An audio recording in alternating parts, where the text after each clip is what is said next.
Jangan lupa subscribe di YouTube channel Metro TV News dan juga nyalakan notifikasinya. Siswa sekolah madrasah di Kabupaten Polewali Mandar, Sulawesi Barat terpaksa harus belajar di lantai. Hal ini terpaksa dilakukan akibat sekolah mereka ambruk termakan usia.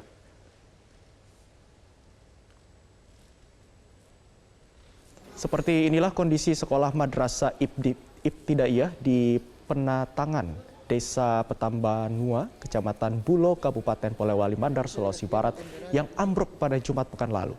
Sejumlah meja dan kursi sekolah rusak tertimpa material bangunan. Sekolah ini ambruk karena bangunannya sudah lapuk termakan usia. Beruntung pada saat kejadian, tidak ada siswa yang berada di dalam kelas karena pada saat kejadian sedang jam istirahat.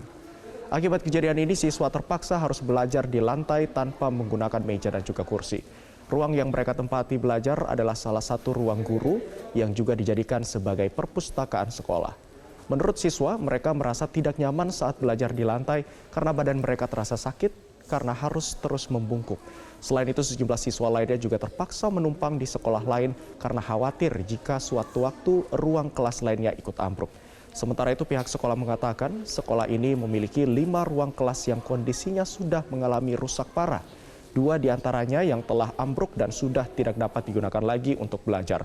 Sejak sekolah ini dibangun pada tahun 1979 silam, hingga kini belum pernah mendapatkan bantuan. Pihak sekolah telah mengusulkan perbaikan sekolah pada tahun 2019 lalu, namun belum terrealisasi. Pihak sekolah berharap agar pemerintah memberikan bantuan perbaikan di sekolahnya agar siswa kembali dapat belajar dengan aman dan nyaman.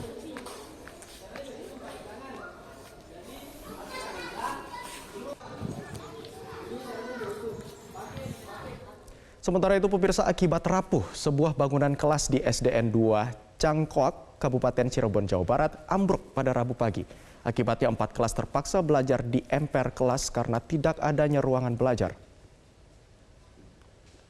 Pemirsa, seperti inilah kondisi ambruknya bangunan kelas 4 di SDN 2 Cangkoak, Kabupaten Cirebon, Jawa Barat. Atap bangunan yang keropos serta bangunan yang rapuh membuat satu kelas rata dengan tanah. Beruntung saat kejadian tidak ada siswa maupun guru di kelas karena sempat dikosongkan sejak awal pandemi. Sementara untuk saat ini bangunan kelas 5 dan kelas 6 yang berada di sisi kiri kelas yang ambruk sudah dikosongkan karena sudah ada tanda-tanda akan roboh. Akibatnya 4 kelas yakni kelas 3, 4, dan 5 terpaksa belajar di lantai kelas karena tidak adanya ruangan belajar. Sedangkan kelas 6 belajar di perpustakaan. Pihak sekolah berharap pemerintah Kabupaten Cirebon segera merenovasi bangunan kelas yang roboh ini serta sejumlah ruangan lainnya yang juga rapuh.